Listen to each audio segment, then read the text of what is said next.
इस बैंक ने कहा है दोस्तों, इस बैंक ने कहा है कि जो अब MAB होगा दोस्तों, आपके जो MAB होगा शहरी क्षेत्रों के अंदर, ठीक है, जो शहरी क्षेत्र आपके दोस्तों, इनमें जो आपके MAB होगा वो कितना होने वाला आपके, वो आपके न्यूनतम जो है 50,000 रुपए होने वाला है, ठीक है, न्यूनतम आपके 50,000 रुपए होना चाहिए अकाउंट के अंदर, तभी दोस्तों काम चलेगा, ठीक है। तो जो MAB आपके जो मिनिमम जो बैलेंस आपके सो जो मिनिमम बैलेंस है, जो न्यूनतम शेष है आपके, जो मिनिमम बैलेंस है अकाउंट के अंदर, जो न्यूनतम आपके जो आपके बैलेंस शेष है, उसकी जो आपकी राशि है, जो अमाउंट है, वह मिनिमम कितनी होनी चाहिए आपके 50,000 रुपए होनी चाहिए। ICICI बैंक ने दोस्तों ये कहा है आपके 50,000 रुपए जो है वो दोस्तों आपके यहाँ पर शहरी क्षेत्र के अंदर, आपके मेट्रो भी इसमें आता है, तो यहाँ 50,000 रुपए होनी चाहिए, ये इन्होंने कहा है। अगर नहीं हुई तो दोस्तों आपके, अगर इससे कम हुई आपके बैंक के अंदर आपके पैसा जो है, तो आपके ऊपर या तो 500 रुपए का दोस्तों आपके 500 रुपए का जुर्माना लगेगा आपके, या फिर शेष राशि का 6%, ठीक है। तो लिखिए दोस्तों आपके, अगर इस पे कम होता है, अगर ये कम होता है इससे आपके अकाउंट में, तो आपके ऊपर या तो 500 रुपए का जुर्माना लगने वाला है आपके, या फिर दोस्तों या फिर आपके बैलेंस शेष का 6% का जुर्माना लगने वाला है, ये आपके यहाँ पर कहा इन्होंने, ठीक है। जबकि जो ग्रामीण क्षेत्र होंगे आपके जो ग्रामीण क्षेत्र होंगे, यहाँ पर जो मिनिमम बैलेंस होगा, जो मिनिमम बैलेंस होगा वह पहले 2500 रुपए था आपके, अब इसको 2500 से आपके कितना कर दिया है, 10,000 कर दिया, ठीक है। इतना रुपये ग्रामीण क्षेत्रों के अंदर न्यूनतम बैलेंस होना चाहिए। भाई साहब मैं सोच रहा हूँ दोस्तों, अधिकतम बैलेंस करो 50,000, कम थोड़ी होता है रसगुल्ला 50,000 जो है।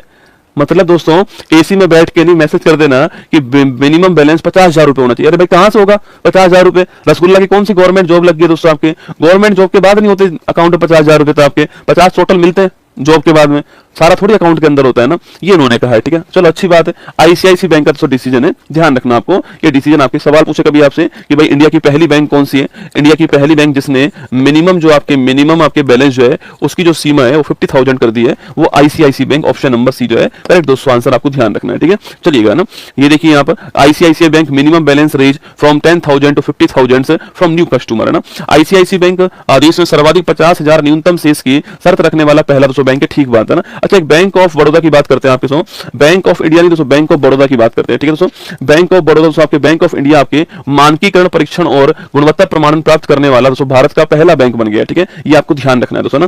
कभी सवाल पूछे आपसे, देखो ये वाला सवाल है, Kerala state financing enterprise Bharat में 1 लाख करोड़ का कारोबार हासिल करने वाली पहली दोस्तों आपकी विविध NBFC बन चुकी है ना। NBFC का मतलब होता है नॉन बैंकिंग आपके फाइनेंशियल आपकी जो कॉर्पोरेशन है वो, ठीक है। तो नॉन बैंकिंग फाइनेंशियल कॉर्पोरेशन जो आपके, ये आपकी NBFC होती है, और Kerala state financing enterprise Bharat की पहली आपकी NBFC बन चुकी है। 1 लाख करोड़ रुपए आपको ध्यान रखना, कितना दोस्तों 1 लाख करोड़ रुपए जो है ये आपको ध्यान रखना है।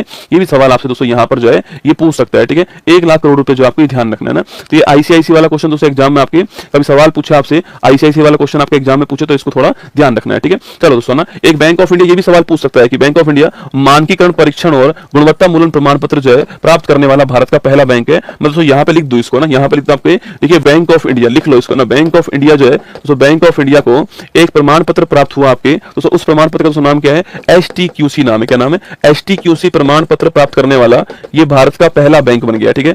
ये भारत का पहला बैंक बन गया, आपको ध्यान रखना है। STQC प्रमाण पत्र प्राप्त करने वाला, ठीक है। STQC पूछूं आपसे दोस्तों, S का मतलब दोस्तों स्टैंडर्ड, ठीक है, मानकीकरण है ना। मानकीकरण आपके, T का मतलब टेस्टिंग परीक्षण हो गया, ठीक है। तो मानकीकरण परीक्षण, और दोस्तों आपके, और Q का मतलब हो गया क्वालिटी, क्या हो गया? क्वालिटी, गुणवत्ता, ठीक है, गुणवत्ता, और C का मतलब सर्टिफिकेशन प्रमाणन है ना। तो इसका फुल फॉर्म है स्टैंडर्ड टेस्टिंग एंड क्वालिटी